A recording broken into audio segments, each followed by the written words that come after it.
ষান্মাসিক মূল্যায়ন নির্ধারিত দিনে শেষ করতে হবে 5 ঘন্টায়। 13ই জুন 2024 মাধ্যমিকের ষান্মাসিকে বিষয়ভিত্তিক মূল্যায়ন কার্যক্রম নির্ধারিত দিনে সর্বোচ্চ 5 ঘন্টার মধ্যে শেষ করাসহ একগুচ্ছ নির্দেশনা দেয়া হয়েছে।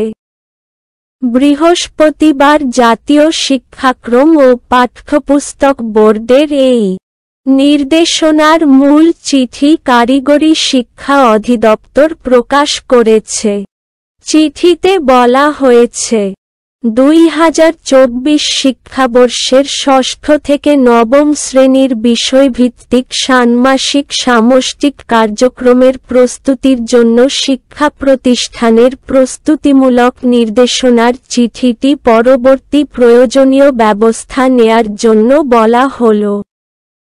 অপরদিকে, জাতীয় শিক্ষাক্রম ও পাঠ্যপুস্তক বোর্ডের এনসিটিবি মূল চিঠিতে বলা হয়েছে, 2024 শিক্ষাবর্ষে সারা দেশের মাধ্যমিক পর্যায়ের সব শিক্ষা প্রতিষ্ঠানে ষষ্ঠ থেকে নবম শ্রেণীতে জাতীয় শিক্ষাক্রম 2022 এর আলোকে মূল্যায়ন কার্যক্রম পরিচালনার জন্য ইতোমধ্যে মূল্যায়নের সময়সূচি এবং ষান্মাসিক সামষ্টিক মূল্যায়নের আওতায় যেসব অধ্যায় বা শিখন অভিজ্ঞাগুলো নেওয়া হয়েছে তার একটি বিষয়ভিত্তিক তালিকা সংশ্লিষ্ট দপ্তরের মাধ্যমে শিক্ষা প্রতিষ্ঠানে পাঠানো হয়েছে।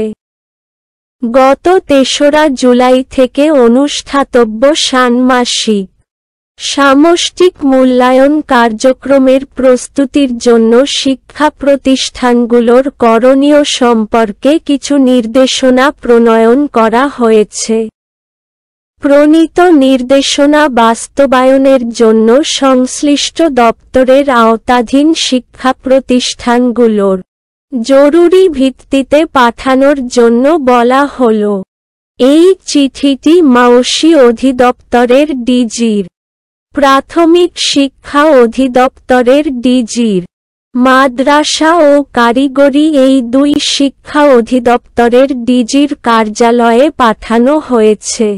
2024 শিক্ষাবর্ষের ষান্মাসিক সামষ্টিক মূল্যায়ন কার্যক্রম পরিচালনার জন্য শিক্ষা প্রতিষ্ঠানগুলোর জন্য সাধারণ নির্দেশনায় বলা হয়েছে, জাতীয় শিক্ষাক্রম 2022 আলোকে আগামী 3রা জুলাই থেকে 30 জুলাই পর্যন্ত 2024 শিক্ষাবর্ষের জন্য ষষ্ঠ থেকে নবম ষান্মাসিক সামষ্টিক মূল্যায়ন অনুষ্ঠিত হতে যাচ্ছে। মূল্যায়ন কার্যক্রম পরিচালনার সময়সূচি এবং বিষয়ভিত্তিক সর্বশেষ কোন অভিজ্ঞতা বা অধ্যায় পর্যন্ত ষান্মাসিক সামষ্টিক মূল্যায়নের আওতায় আসবে তা ইতোমধ্যেই পাঠানো হয়েছে। ষান্মাসিক সামষ্টিক মূল্যায়ন কার্যক্রম শুরুর আগেই অর্থাৎ আগামী 3 জুলাইয়ের মধ্যে সম্পাদিত সব বিষয়ের শিখন অভিজ্ঞতার পারদর্শিতার নির্দেশকগুলো নৈপুণ্য অ্যাপে ইনপুট দিতে হবে। মূল্যায়ন কার্যক্রম চলাকালীন অর্থাৎ 3 থেকে 30 জুলাই পর্যন্ত নির্দিষ্ট দিবসে মূল্যায়ন কার্যক্রম ব্যতীত ষষ্ঠ থেকে নবম শ্রেণীর কোনো শ্রেণী কার্যক্রম পরিচালনা করা যাবে না। পাঠানো সময়সূচি অনুসারে নির্ধারিত দিনে একটি বিষয়েরই মূল্যায়ন অনুষ্ঠিত হবে, অর্থাৎ নির্ধারিত বিষয়ের মূল্যায়ন কার্যক্রম নির্ধারিত দিনেই শেষ করতে হবে। আগের মতো কোনো শ্রেণীর একটি বিষয়ের মূল্যায়ন কার্যক্রম একাধিক দিনে করা যাবে না। বিষয়ভিত্তিক মূল্যায়ন কার্যক্রম নির্ধারিত দিনে সর্বোচ্চ 5 ঘন্টার মধ্যে সম্পন্ন করতে হবে। তবে মূল্যায়ন কার্যক্রমের ওপর নির্ভর করে একটি মধ্যবর্তী বিরতি দেয়া যেতে পারে। মূল্যায়ন কার্যক্রমে হাতে কলমে কাজ এবং কার্যক্রম ভিত্তিক লিখিত অংশ দুই ধরনের কার্যক্রম আছে। হাতে কলমে কাজের জন্য প্রয়োজনীয় উপকরণ এবং লিখিত অংশের জন্য প্রয়োজনীয় খাতা শিক্ষা প্রতিষ্ঠান থেকে সরবরাহ করতে হবে। বিষয়ভিত্তিক মূল্যায়নে উপকরণে বৈচিত্র্য রয়েছে যা বিস্তারিত মূল্যায়ন নির্দেশিকায় উল্লেখ করা থাকবে। মূল্যায়ন কার্যক্রম পরিচালনার জন্য শিক্ষা প্রতিষ্ঠান থেকে উপকরণ সরবরাহের জন্য সাধারণ নির্দেশনায় বলা হয়েছে মূল্যায়ন কার্যক্রম হাতে কলমে কাজের মধ্যে রয়েছে। শিক্ষার্থী সংখ্যা বিবেচনায় পোস্টার তৈরির জন্য সাদা বা রঙিন কাগজ, সাইন পেন, কাঁচি, আঠা বা গাম ইত্যাদি। লিখিত অংশে বলা হয়েছে 16 পাতার খাতা। প্রয়োজনে অতিরিক্ত পাতা সরবরাহ করতে হবে।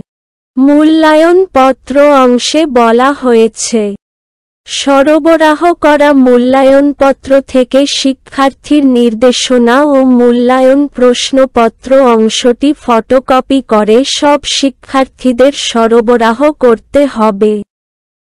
এছাড়াও উপকরণের উদাহরণ অংশে বলা হয়েছে উপকরণ সরবরাহের ক্ষেত্রে মনে রাখতে হবে কোনো উপকরণই যেন ব্যয়বহুল না হয়। রিসাইকেল, রিউজ, আপসাইকেল উপকরণ ব্যবহার করতে হবে। অভিভাবক বা শিক্ষার্থীকে উপকরণ সরবরাহের জন্য কোনো নির্দেশনা দেয়া যাবে না। মূল্যায়ন কার্যক্রম পরিচালনার জন্য শিক্ষার্থীদের অভিভাবকের কাছ থেকে সীমিত পরিমাণে মূল্যায়ন কার্যক্রম পরিচালনা ফি নেওয়া যেতে পারে। মূল্যায়ন কার্যক্রম পরিচালনার জন্য মূল্যায়ন নির্দেশনা মূল্যায়ন কার্যক্রম শুরুর আগের দিন নৈপুণ্য অ্যাপের প্রতিষ্ঠান ড্যাশবোর্ড master.noipno.gov.bd এবং সংশ্লিষ্ট অধিদপ্তরের ওয়েবসাইটে পাওয়া যাবে। বিষয়ভিত্তিক মূল্যায়ন নির্দেশনা মূল্যায়ন কার্যক্রমের সময়সূচি অনুসারে নির্ধারিত দিনের আগের দিন পাওয়া যাবে। মূল্যায়ন নির্দেশনায় শিক্ষকের জন্য করণীয়, শিক্ষার্থীদের জন্য করণীয়, মূল্যায়নপত্র, শিক্ষকের জন্য পর্যবেক্ষণ চেক লিস্ট এবং মূল্যায়ন কার্যক্রম পরিচালনার জন্য বিষয়ভিত্তিক উপকরণের বিবরণ থাকবে। জানমাসিক সামষ্টিক মূল্যায়ন কার্যক্রম পরিচালনা শেষে শিক্ষার্থীর অর্জিত পারদর্শিতার রেকর্ডের ভিত্তিতে নৈপুণ্য অ্যাপে পারদর্শিতার নির্দেশক পিআই নির্দিষ্ট সময়ের মধ্যে ইনপুট দিতে হবে।